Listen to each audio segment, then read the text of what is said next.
Hello guys, welcome to my YouTube channel BEd classes. Students, आज हम अधिगम एवं शिक्षण subject learning and teaching BEd second semester में अधिगम के प्रकार पढ़ने जा रहे हैं। Types of learning Hindi medium के स्टूडेंट्स ने डिमांड की थी, उसके आधार पर हम हिंदी मीडियम के स्टूडेंट्स के लिए मैंने प्रस्तुत की है स्लाइड। सीखने की क्रिया, ढंग तथा विषय वस्तु के आधार पर सीखने के प्रकार निम्नलिखित है।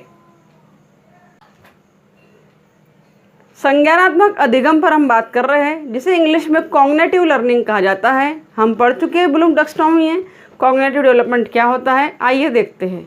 संज्ञानात्मक अधिगम बौद्धिक विकास तथा ज्ञान अर्जित करने की समस्त क्रियाओं पर आधारित होता है और इसे हम 3 भागों में बांट सकते हैं। नंबर 1 गाइस, प्रत्यक्षात्मक अधिगम, जिसे प्रत्यक्ष अधिगम भी कह सकते हैं। परसेप्चुअल लर्निंग कहा जाता है उसे। प्रत्यात्मक अधिगम सेकंड, जिसे कॉन्सेप्चुअल लर्निंग कहा जाता है। और थर्ड है टाइप साहचर्यात्मक अधिगम, एसोसिएटिव लर्निंग कहा जाता है। प्रत्यक्षात्मक अधिगम पर बात कर रहे हैं स्टूडेंट्स। परसेप्चुअल लर्निंग की बात की जा रही है। जब किसी वस्तु को देखकर, सुनकर या स्पर्श करके उसका ज्ञान प्राप्त किया जाता है तो उसे प्रत्यक्षात्मक लर्निंग या डायरेक्ट लर्निंग कहते हैं। शैशव अवस्था और बाल्यावस्था में इसी प्रकार से सीखा जाता है। शैशव अवस्था से तात्पर्य यहाँ इन्फेंसी एज की हम बात कर रहे हैं और चाइल्डहुड की बात कर रहे हैं कि बच्चा जब बाल्यावस्था में होता है तो देखकर, सुनकर और स्पर्श कर ही वस्तुओं को सीखता है, घटनाओं को ग्रहण करता है। इसे हम परसेप्चुअल लर्निंग कहते हैं। प्रत्यात्मक अधिगम, जिसे कंसेप्चुअल लर्निंग कहा जाता है गाइस, जब बालक साधारण ज्ञान या अनुभव प्राप्त कर लेता है, अर्थात हम बात कर रहे हैं प्रत्यात्मक अधिगम की, कि उसमें सामान्य ज्ञान उसने चाइल्डहुड में, इन्फेंसी एज में प्राप्त कर लिया है, तो उसके बाद वो तर्क करने लगता है, लॉजिक देने लगता है, चिंतन करने लगता है, गहन विचार करने लगता है और कल्पना के आधार पर, इमेजिनेशन पावर के आधार पर भी सीखने लगता है। इस प्रकार अनेक अमूर्त बातें सीख जाता है। इसी को प्रत्यात्मक सीखना कहते हैं। अमूर्त बातों से तात्पर्य यहाँ अमूर्त, एब्स्ट्रैक्ट लर्निंग कहा जाता है, अर्थात जो वस्तुएं उसके सामने नहीं है, उपस्थित नहीं है।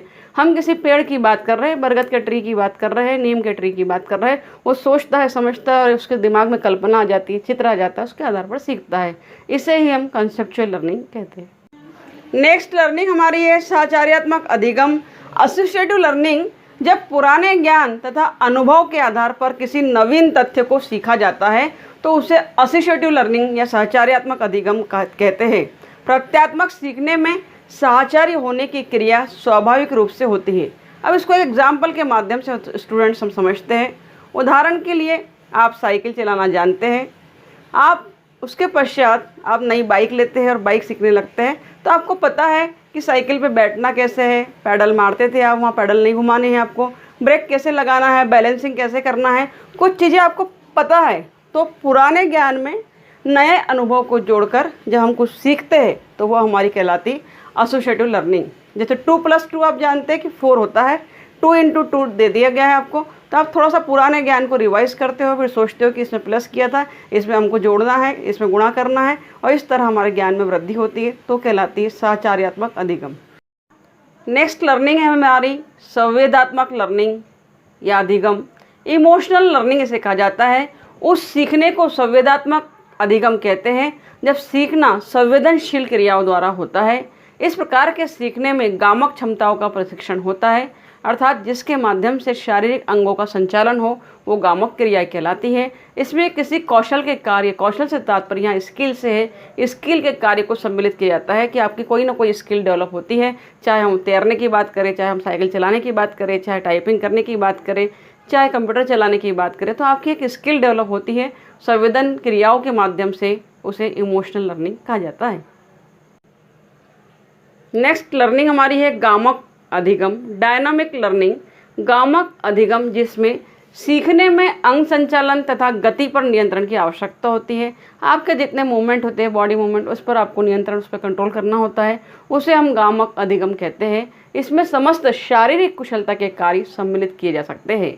उदाहरण के लिए देखना, सिर उठाना, बैठना, चलना आदि गामक अधिगम कहलाते हैं। गाइस वीडियो अगर अच्छा लगा हो तो लाइक करें, कमेंट करें, सब्सक्राइब करें। Thank you very much for watching my video. Thank you very much.